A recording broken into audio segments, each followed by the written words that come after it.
Greetings, ladies and gents, and welcome to this narration of the web novel Humans Don't Make Good Familiars, taken from Reddit. If you're new to the series, there is a playlist listed down below. And as always, I hope that you enjoy. Karatsuma, how is it coming? It's going well, ma'am. Sentinel has avoided the Lbry River and made it through all the other obstacles, I told her. Good. Now where is he? He's on his way to the clearing next to the 7th obstacle, I told her. He is making excellent progress then. I'll leave you to it, she said. Just as she was about to fly away, I thought about what Jake said. Ma'am, before you go, I have a question. Was this training ground built in some ruins of some kind? Actually, yes, she confirmed. It was once the site of a city, before the ravaging anyway. How did you hear about that? Sentinel told me, ma'am. He said that he found something in the tunnels that went under the poison forests, I explained. What kind of something? Runes, and something called concrete. Did he know what kind of runes? She asked. I don't think so. He has no training with runes, beyond the simple activating them. I see. Make sure he leaves them be. I will inform the Major of his discovery. With that, she flew off. I then contacted Jake and told him to make a mental note where the runes he found were. Suma, I'm at the clearing, Jake said. Good. Now for the 7th obstacle. Oh, joy, he complained sarcastically. So what do I have to do this time? So far I've climbed trees, avoided several sets of deadly plants, trudged through knee-deep mud, and navigated mysterious runes. What fun or death-defying task awaits me now. Do you see that large hole to your left? I asked. He looked around for a moment and then walked over to it. Okay, found it. Good. Now all you have to do is climb down and then back up. Yeah, was that it? Yes, but it is rather steep hole, I said. I mean, I guess it's a little deep, but no more than twice my height. Is this really all I have to do? He wondered suspiciously. Yes, that's really it for this one. But don't worry, Jake, I said, and turned my gaze to the 8th obstacle. I think this one's just a warm-up. Jake's point of view. I sat on the edge of the pit and carefully slid down as far as I could before letting myself fall into it. I landed with a bit of a thud, but no worse than I would jump over halfway down the stairs to the bottom as a child. Easy, I said to myself.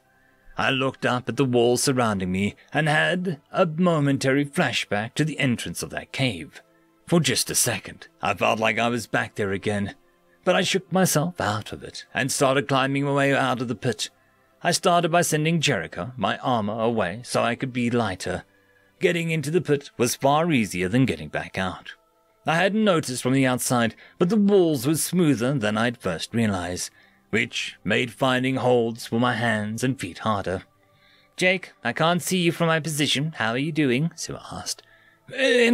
Better, I strained to say as I reached desperately for the next hold, but it was too far. Then I had an idea. Twilight! I summoned my hammer.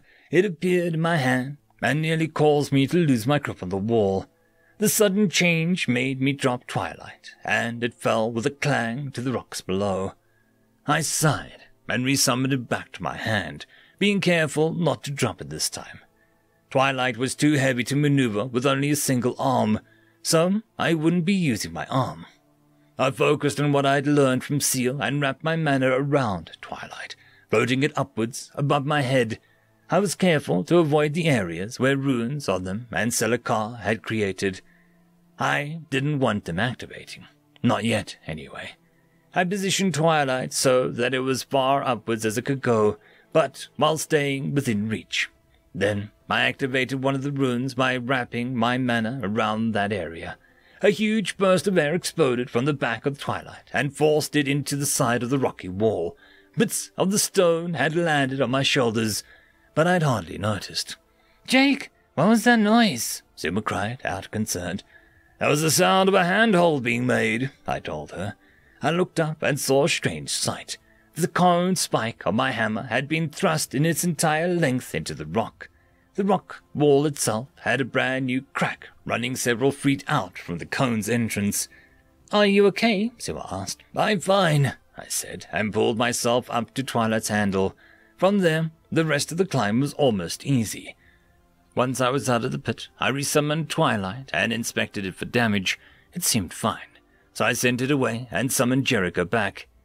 So, was climbing out as easy as you assumed it would be? Simmer wondered. Absolutely, I lied. Good, because the 8th obstacle won't be as easy. Lowrick is Bala's point of view.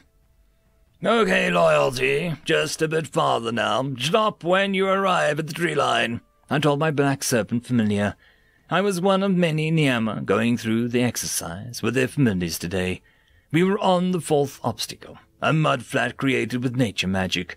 Loyalty was handling it well, but the mud was still slowing him down. His best environment is tall grasslands and rocky hills, though, places he can easily hide and attack. Loyalty arrived at the tree line, and I repositioned myself to another tower. To my disdain, it was the tower that Madame Suma was perched on.